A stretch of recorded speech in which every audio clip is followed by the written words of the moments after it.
Il est né sur les bords du fleuve Mississippi. Tom Sawyer, c'est pour nous tous un ami. Il est toujours prêt pour tenter l'aventure avec ses bons copains. Il n'a peur de rien, c'est un Américain. Il aime l'école, surtout quand elle est loin.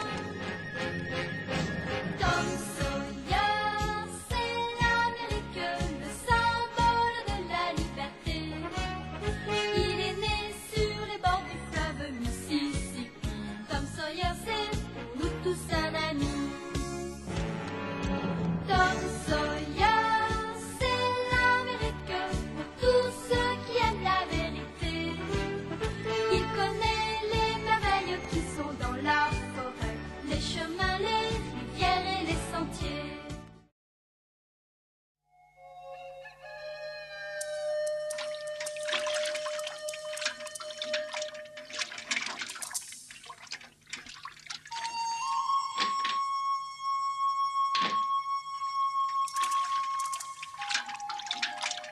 Ah, c'est toi, Jim, bonjour. Oh, mais il est vraiment très tôt. Tu ne vas pas déjà te lever. Retourne te coucher, voyons. Tom n'a pas arrêté de crier en dormant. J'ai pratiquement pas fermé l'œil de la nuit. Sacré Tom.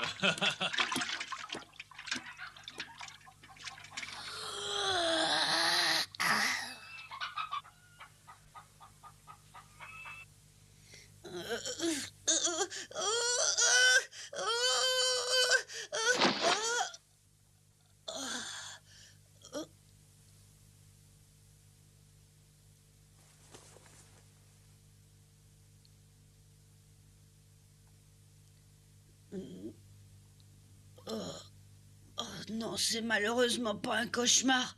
Ce terrible meurtre s'est vraiment produit. Buck aussi l'a vu.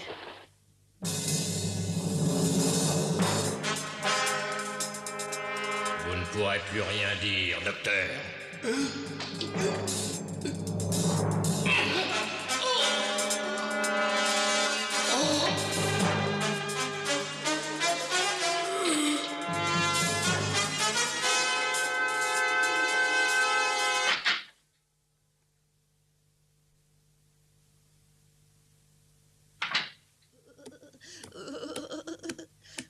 Mais qu'est-ce que tu as à trembler comme ça? Allez, dis-moi ce que tu as. J'ai mal dormi cette nuit. Je me suis réveillée vers minuit et j'ai vu que ton lit était vide. Alors dis-moi, tu es parti de la maison, je parie. Mais non! N'aie pas peur, Tom. Je te promets de ne rien répéter à personne. Oh, allez, je le sais très bien que tu es sorti cette nuit. Mais dis-moi où, je ne répéterai pas. Je suis pas partie de la maison, je suis juste allée au petit coin.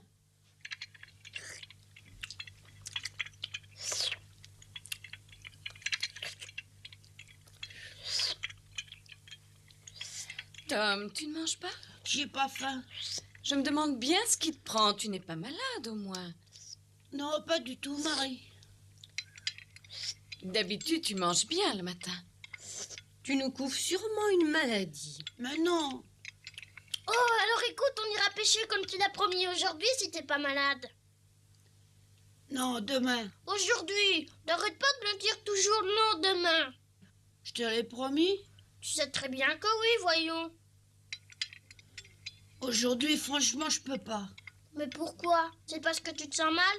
Ouais, c'est ça. Bien sûr, ce n'est pas normal de ne pas manger, crois-moi. Tu ferais bien de passer voir le docteur Mitchell.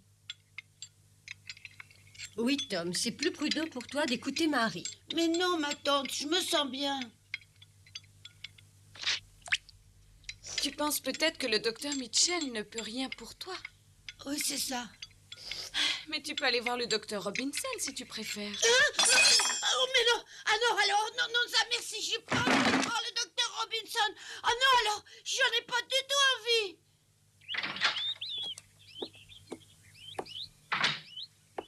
Mon pauvre Sid, je crois qu'il vaut mieux ne pas trop compter aller pêcher avec Tom aujourd'hui. Je ne sais pas ce qu'il a. Ce n'est vraiment pas dans son caractère de rester enfermé dans sa chambre. Ah, ça non. Bon, alors écoute, si jamais tu vois que Tom se conduit curieusement, dis-lui de passer chez le docteur Mitchell. Hein? D'accord. Bon, il faut que je m'en aille.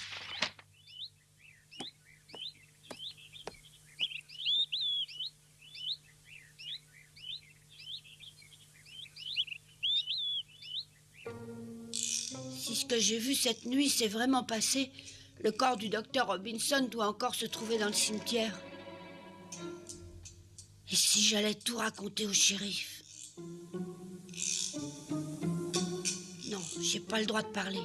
Huck et moi, on a fait le serment d'en parler à personne. Et je sais que de son côté, Huck tiendra parole. S'il ne parle pas, moi non plus, je parlerai pas.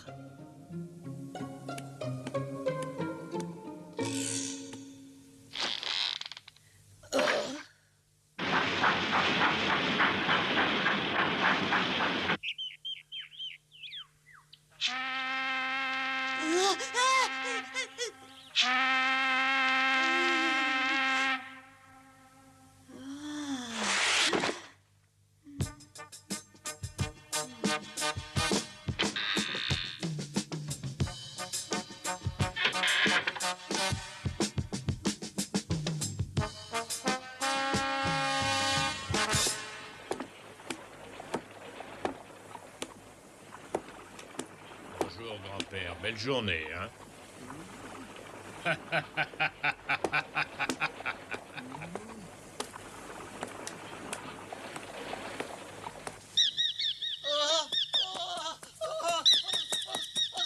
Au secours!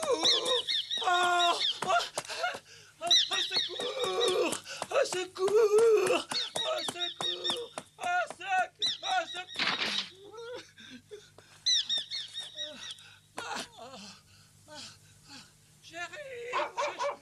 Chérie, vous êtes là? Eh bien, monsieur McCormick, qui est-il? Je viens de trouver un cadavre au cimetière. Quoi? Oui, j'ai trouvé un mort. Et comment s'appelle le mort? C'est un homme connu par ici? Oh oui, même très connu, c'est le docteur Robinson. Apparemment, on l'a poignardé.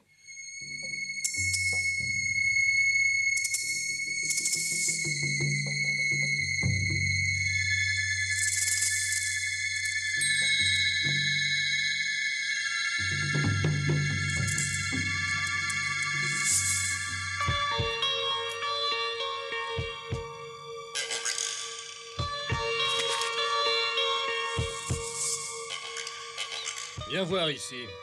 Oui, shérif? Est-ce que tu sais par hasard à qui appartient ce couteau? Non. Quelqu'un pourra peut-être nous l'apprendre. Renseigne-toi. D'accord. Quelqu'un sait à qui est le couteau que j'ai à la main? Jamais vu. Ah, non, je connais pas.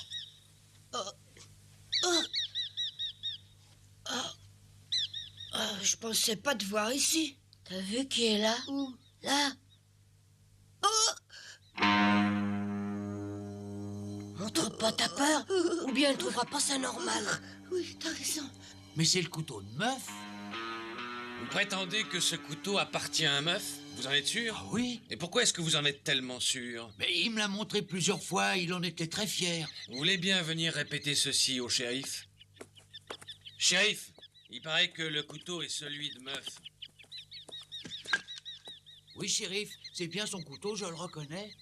Si c'est vraiment le couteau de meuf, ça prouve que c'est bien lui le coupable. Non, ça ne veut pas dire que c'est lui qui s'en est servi pour tuer le docteur Robinson. Et il y a pourtant de fortes chances qu'il se soit servi de son propre couteau. Écoutez, ce matin, je l'ai vu qui se lavait dans la rivière. Il se lave jamais. Ah oui, c'est bizarre. Tu entends? Meuf est mal partie. Ouais, on dirait.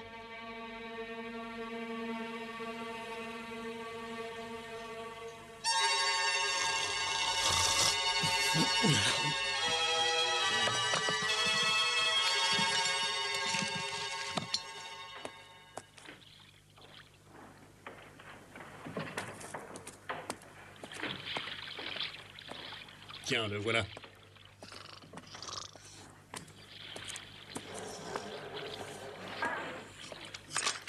Meuf, réveille-toi, mon vieux. Il faut que je te parle. Allez, réveille-toi. Mais tu es complètement sous encore. Est-ce que tu me reconnais au moins? Dis donc, meuf. J'ai de petites précisions à te demander, mais n'essaie surtout pas de nous mentir. Shérif, c'est pas moi. Non, non, croyez-moi, shérif, j'ai tué personne. Moi, j'ai tué personne. Mais dis-moi un peu, comment tu sais qu'il s'est produit un meurtre?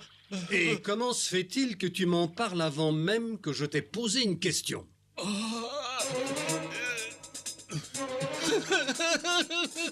Allez, viens à mon bureau, ça vaudra mieux.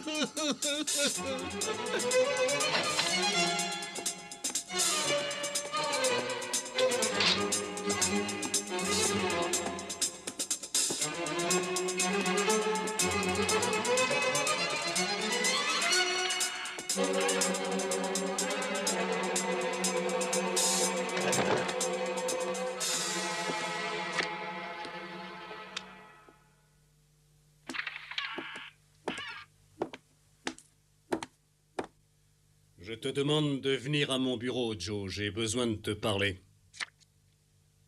J'ai vraiment pas de chance. C'est raté. Allez, dépêche-toi un peu, s'il te plaît. Je parie que c'est encore cette ivrogne de meuf qui a fait une bêtise. Et comme toujours, il faut que je le tire de là. Oui, et j'espère pour lui que cette fois-ci, tu réussiras à l'aider vraiment. Bon, très bien, shérif. Alors, je suis à vous.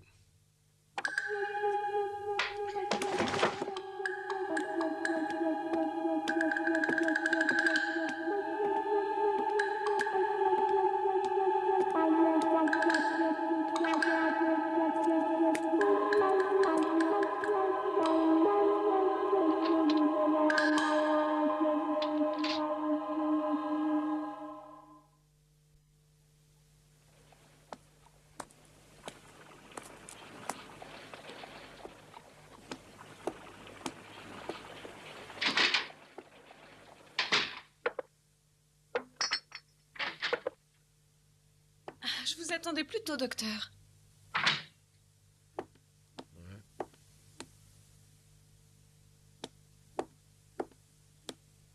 Comment ça s'est passé? J'ai constaté le décès.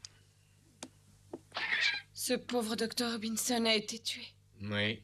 Son meurtrier l'a frappé en plein cœur. Que c'est triste. Le pauvre était encore jeune, n'est-ce pas? C'est vrai, c'était un homme jeune et ambitieux. Et je pense que c'est son ambition qui l'a tué. Qu'est-ce que vous voulez dire par là? Je ne comprends pas. Apparemment, le docteur Robinson voulait procéder à l'autopsie du corps de Moss William, qui est mort pour une cause inconnue. Il voulait disséquer son corps pour trouver la raison de sa mort. Il voulait emporter le corps? Oui, il avait engagé Joe Lundy et Meuf pour déterrer le cercueil et pour emporter le corps jusque chez lui. Mais Meuf avait trop bu et ils se sont disputés. Et ça s'est fini tragiquement. C'est vraiment une mort idiote. Et d'après ce que Meuf a raconté au shérif, ça n'était pas la première fois qu'il venait voler un cadavre. Ça alors? C'est très bien d'avoir de l'ambition, mais à condition de la maîtriser. Et finalement, c'est bien Meuf qui l'a tué, il n'y a pas de doute à ce propos. Pas le moindre. Non seulement Joe l'Indien a expliqué que c'était lui, mais Meuf lui-même ne l'a pas nié. Je ne pensais pas que c'était un homme capable de tuer. Tom l'aimait beaucoup et il lui parlait souvent. Oui, je pensais moi aussi que c'était un brave ivrogne inoffensif.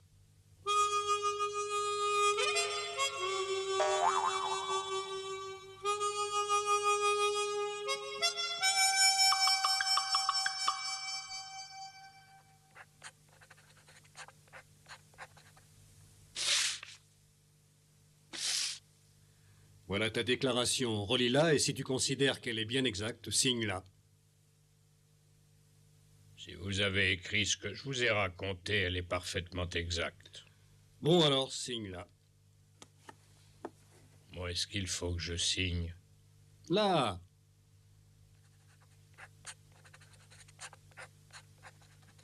Tu seras appelé au procès pour témoigner, alors en attendant, ne quitte pas la ville. Je ne la quitterai pas. Va mettre Meuf en prison, s'il te plaît. Tout de suite. Allez, Meuf, debout. Allez, courage. Je suis vraiment désolé, Meuf. Je t'avais promis de ne rien dire, mais puisqu'on t'a arrêté, j'ai été forcé de dire la vérité. Ah oui, je sais, Joe. Je ne te le reproche pas. Ce qui m'ennuie, c'est que j'ai toujours pas le sentiment d'avoir tué le docteur Robinson. Ça n'est pas surprenant que tu ne te rappelles pas ce qui s'est passé après ce que tu avais bu. Tu pouvais à peine tenir debout. Je le dirai au procès. Tu n'es pas un tueur. C'est l'alcool qui t'a fait faire ça. Bon, allez, rentre.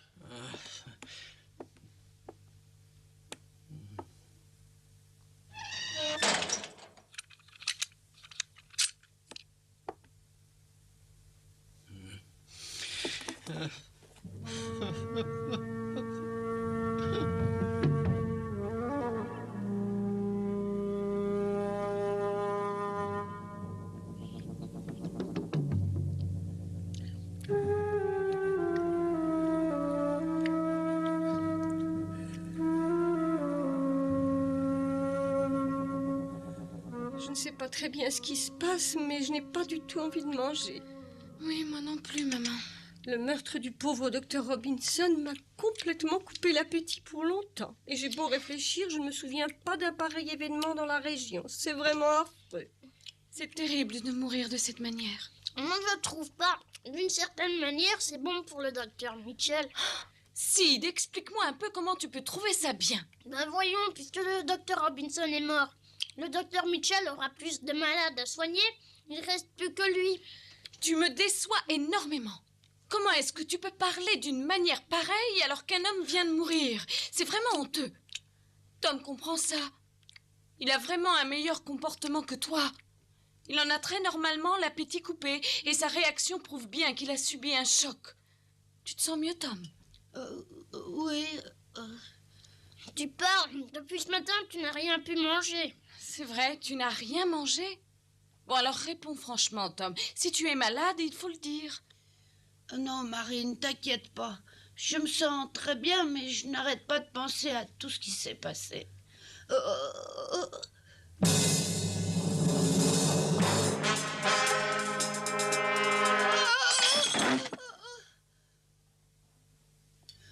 Excusez-moi, je crois que je vais monter dormir. Quoi déjà? Prends-moi un peu de dessert avant de monter, Tom. Non, merci, ma tante. Bonsoir.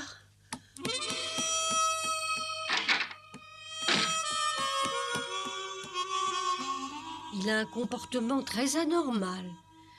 Ça, oui, c'est un peu comme si une pensée secrète l'obsédait. Il faut absolument que le docteur Mitchell l'examine. Alors demain, tu l'emmèneras là-bas, Marie. Oui, maman.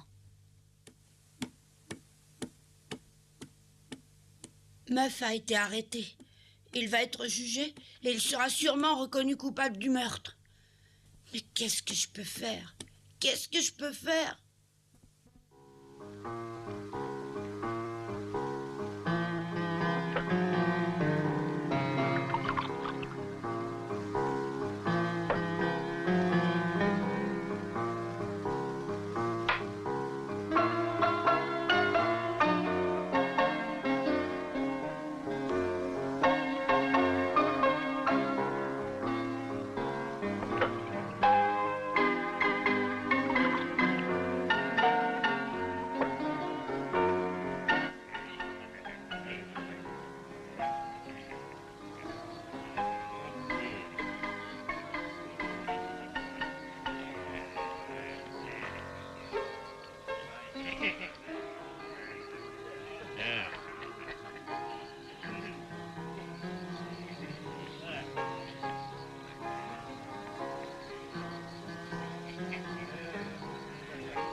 S'il se passe du nouveau, viens tout de suite me chercher, hein?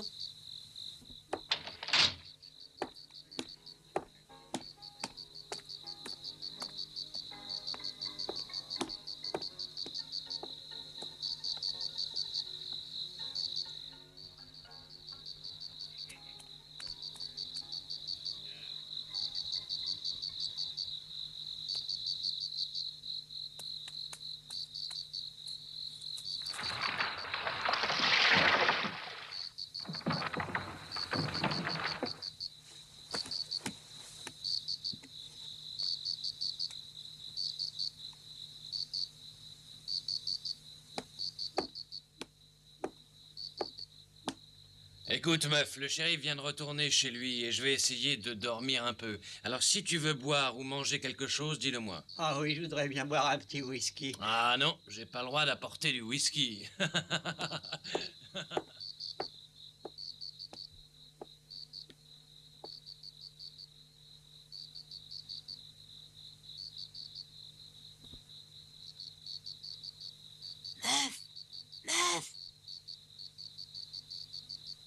Meuf, tu entends?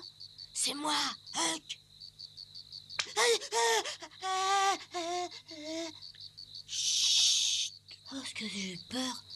pourrait t'annoncer. Je voulais pas que le shérif puisse nous entendre. Il est allé dormir. Ah, dis donc, pourquoi t'es ici? Bah, et toi alors? Qui ça? Moi? J'ai pensé que Meuf aimerait bien fumer, alors j'ai apporté du tabac. Oh, et c'est très bien. Moi, je lui apporte ça. Bon, dépêchons-nous, on pourrait nous voir.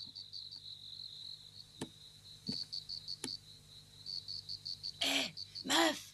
Approche! Meuf, c'est nous, Tom et moi.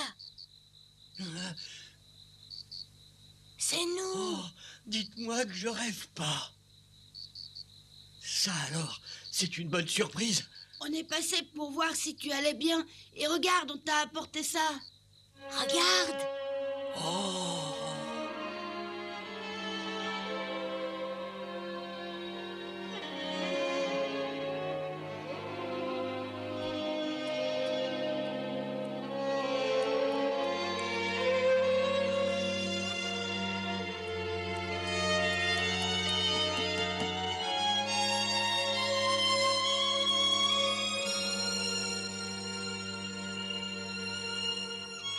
Ce pauvre Meuf fait vraiment de la peine. Ouais. C'est un peu notre faute s'il est là-bas. Oh non, dis pas ça. Bah, il suffirait simplement de dire ce qui s'est passé. C'est pas tellement prudent d'être dehors à une heure pareille. Vous pourriez faire de mauvaises rencontres. C'est très dangereux.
Comme trois pommes, Tom Sawyer est un joyeux garçon qui n'aime pas l'école et préfère pêcher les poissons. Il a fière allure, les pieds nus, il marche dans la vie, rêvant d'aventure sur les bords du Mississippi. Ses copains, c'est Huckleberry, Joe et Jim et le monde, la maison, c'est Sid et Mary et tante Polly qui gronde. C'est un cœur à prendre, Amy et Becky le savent bien. Un dur au cœur tendre, Huck, Mary et Becky Thatcher. Tante Polly et Joe Harper, c'est le petit monde de Tom Sawyer.